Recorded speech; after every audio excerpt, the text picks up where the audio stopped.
Hello everybody, this is Hammer Striker here. Today's video is what if I could only have single stacks?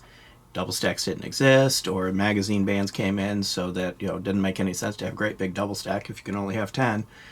And what would I pick from a selection of guns like this that I happen to have access to satisfy the different needs that you use a gun for today? So as I look through this, I've got a lot of different interesting things. I got Bond guns, classic guns. Of course there's Glocks, and this is a Smith & Wesson bodyguard.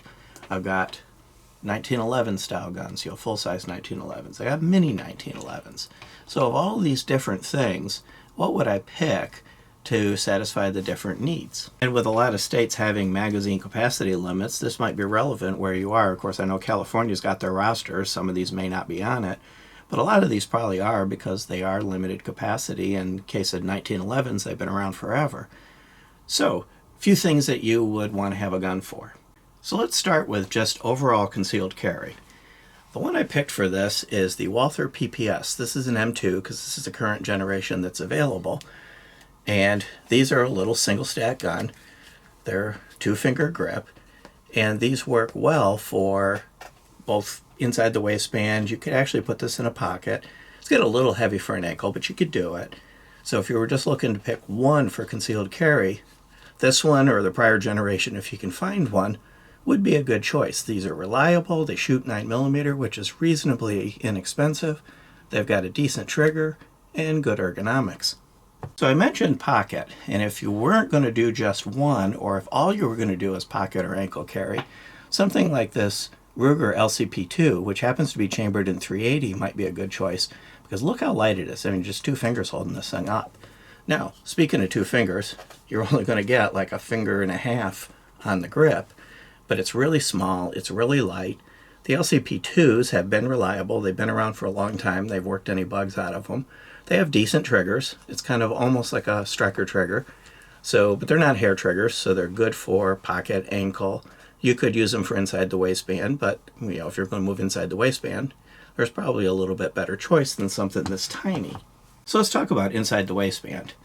If you're going to go inside the waistband and you're not really going to try to put it in your pocket, something like this 43X, this is a Glock 43X, this happens to be a Shark Coast Tactical version, which is MOS and ported. It does have your standard Glock sights, but they're easily replaced. Something like this is a good compromise for inside the waistband. You get a 3-finger grip on it, you get a little bit more capacity, you're up to that full 10 rounds. You can get the other magazines, the aftermarket magazines, it'll give you a little more capacity. But these are kind of a good choice. They've got nice texture, and this has actually been reliable. However, if these aren't available, or you're wanting to just stick plain Glock, of course a 43X, just a regular 43X, would get the job done. But the enhancements on the Shark Coast Tactical make it a little better suited for that inside the waistband carry. So let's move up to home defense, and keeping in mind we are sticking with a single stack. I got this Colt Delta Elite. It's a 1911 style gun, operates like a 1911. It's bigger, it's heavier, 10mm. Why do I choose 10mm? Because you're limited in the number of rounds, you want to make sure that a round solves a problem, especially if you have multiple problems, which seems to be a common thing in home defense issues these days, is multiple problems arriving all at the same time. Being a 1911, it's bigger, it's heavier, which helps you control the 10mm round. They have very, very nice triggers, and overall, this would be a good home defense choice among some of the other things that would fit into that single stack territory. The last part of this would be having a pistol isn't all about self-defense. Sometimes it's just about fun. So this is a Springfield Armory 1911, and this one is chambered in 9mm. Why 9mm? Because it's less expensive to run for a range day gun.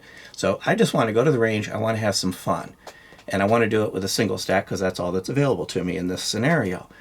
The range officer that you see here from Springfield Armory is a good choice. It's fun to shoot. Nothing beats a 1911 for a range day. You feel the machine operating. You feel the slide cycling. It's an experience more so than just making a bunch of noise. And with the 9mm, the recoil is almost non-existent, and it's less expensive to feed this thing than it would be a 45 or even that 10mm I just showed you. These are just fun range day guns, and they come in a bunch of different flavors and variations other than the Springfield that I just showed you. So in the end, if I had to pick one of the 5 I just showed you, I'd probably pick the 43X, the Shark Coast preferably. If I couldn't get that, then the regular 43X. Kind of is in the middle. It does about everything. You could put it in your pocket, it could work inside the waistband, it would work for home defense, and it's decently fun to shoot at the range, not as much fun as a 1911. So if we ended up with magazine restrictions and single stacks made more sense, or single stacks were the only thing that existed, here's a few choices you would get. Beyond that, if you like our videos, please give us a thumbs up, share, subscribe, click that bell up there to be notified. Check us out on Facebook, Instagram, Player, Rumble. We're pretty much everywhere. And thank you.